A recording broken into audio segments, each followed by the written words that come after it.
আসসালামু আলাইকুম। Stock analyst বিডির YouTube channel এবং ফেসবুক পেজে আজকের ভিডিওতে স্বাগতম। যারা আমাদের ইউটিউব চ্যানেলটি এখনো সাবস্ক্রাইব করেননি, লেটেস্ট আপডেট সবার আগে পেতে অবশ্যই সাবস্ক্রাইব করে রাখুন এবং আমাদের ফেসবুক পেজটি অবশ্যই ফলো দিয়ে রাখুন। www.facebook.com/stockanalyst.bd1। আজকে 13ই জুন, শনিবার। আগামীকাল থেকে আমাদের মার্কেটের লেনদেন চালু হচ্ছে। আমরা যারা বিনিয়োগকারী আছি, আমরা অধীর আগ্রহে অপেক্ষা করছি যে আগামীকাল মার্কেটটা কিরকম হবে। লাস্ট 2 সপ্তাহে আসলেই প্রতি সপ্তাহের সাথে প্রতি সপ্তাহের ট্রানজেকশন কিন্তু আমরা তেমন একটা মিল পাইনি। এক এক সপ্তাহে মার্কেট সিচুয়েশন বা মার্কেটের যে পালস বা রিদম সেটা কিন্তু এক এক রকম থাকে। এবং আপনারা জানেন যে অলরেডি মার্কেটে কিন্তু 1,000 কোটি টাকার উপরে ট্রানজেকশন হচ্ছে এবং এইটা একটা নর্মাল বিষয়ে পরিণত হয়ে গিয়েছে যে নর্মালি 1,000-1,200 কোটি টাকা লেনদেন হয়। প্রিভিয়াস আমরা দেখেছি 200, 300, 500 কোটি টাকা লেনদেন হতো। সুতরাং মার্কেট কিন্তু একটা চরম বুলিশ মুভমেন্টে রয়েছে। এই মুহূর্তে আমাদের আসলে প্রতি সপ্তাহে ডিসিশন চেঞ্জ করতে হবে। মার্কেট যেদিকে, আমাদেরও সেদিকে কাজ করতে হবে। এখন লাস্ট উইকে আমরা যেটা দেখেছি যে মার্কেট 5,520 বা এই জোনে কিন্তু আটকে ছিল এবং মার্কেটের ডেইলি ক্যান্ডেলের যে আরএসআই সেটা কিন্তু 70 আপ, 72.88 যেটা আমরা দেখতে পাচ্ছি। এবং লাস্ট সপ্তাহে কিন্তু মার্কেট তেমন ইন্ডেক্স বাড়তে পারেনি, একই পয়েন্টে ঘোরাঘুরি করেছে। এই সপ্তাহে আশা করি যে মার্কেটের ইন্ডেক্স 5,600 ইনশাল্লাহ টাচ করবে।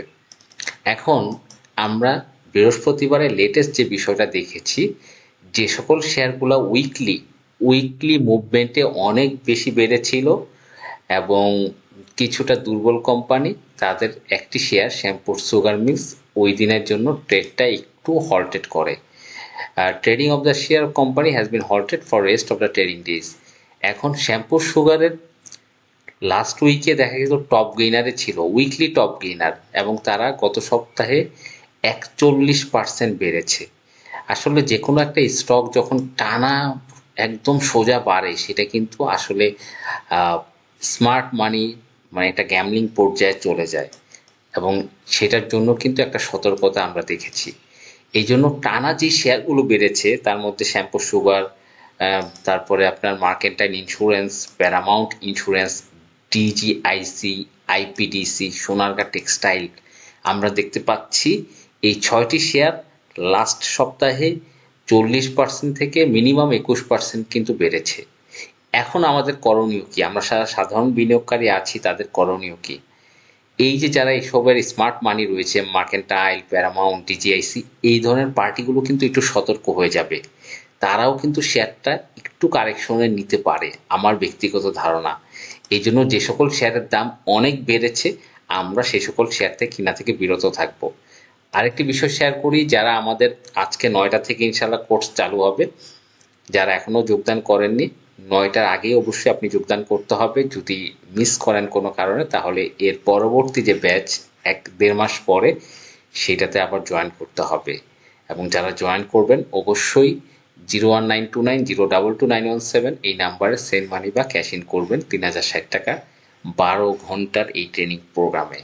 এবং এই 12 ঘন্টা আমি স্মার্ট মানি এবং ভলিউম ক্যালকুলেশন, ড্রাইভ ভলিউম, এবং হচ্ছে কোন পয়েন্টে আমরা এন্ট্রি নিতে পারি, কোন পয়েন্টে গেলে একটা স্মার্ট মানি একটা শেয়ারের উপর চেপে বসে ট্রেন চালু হয়ে যায়, আমরা এই জিনিসগুলো দেখব।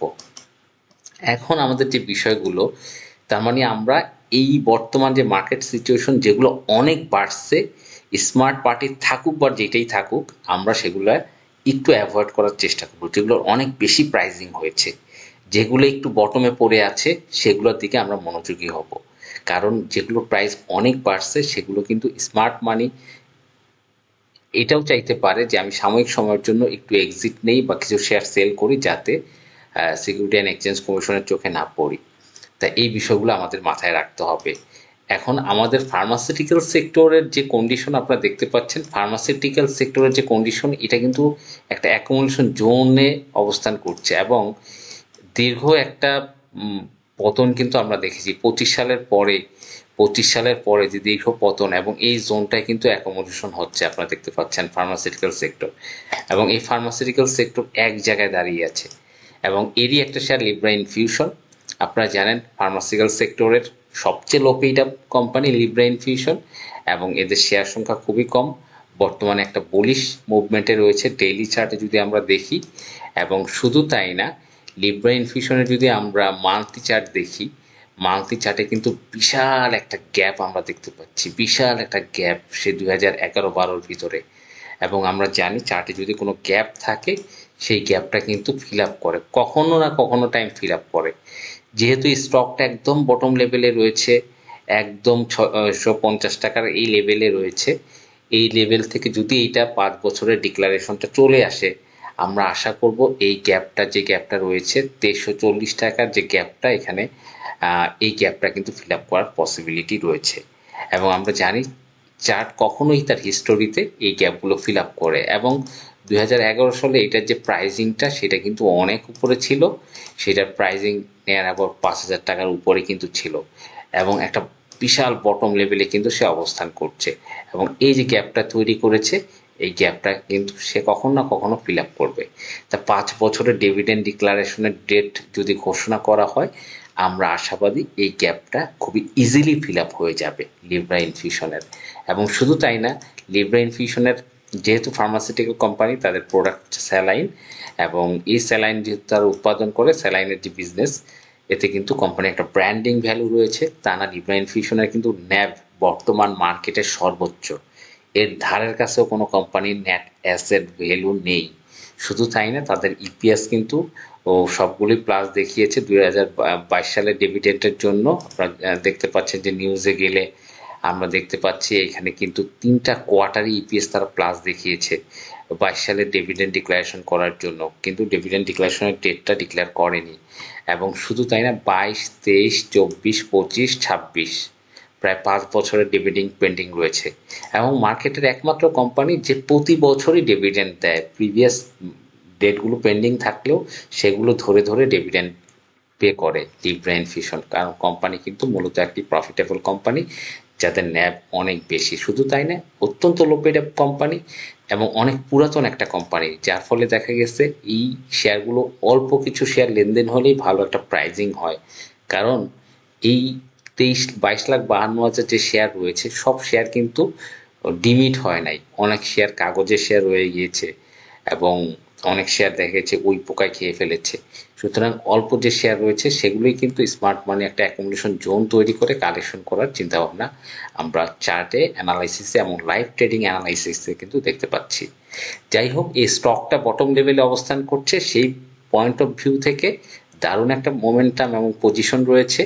এবং মার্কেটের যে সিচুয়েশন, আমি মনে করি যেগুলোর প্রাইস অনেক বাড়ছে সেগুলো অ্যাভয়েড করা উচিত, যেগুলোর প্রাইস বটমে রয়েছে সেগুলোই কিন্তু নেক্সট হিটে আসার পসিবিলিটি রয়েছে।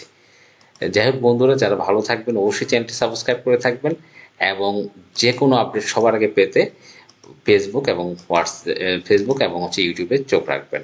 ধন্যবাদ।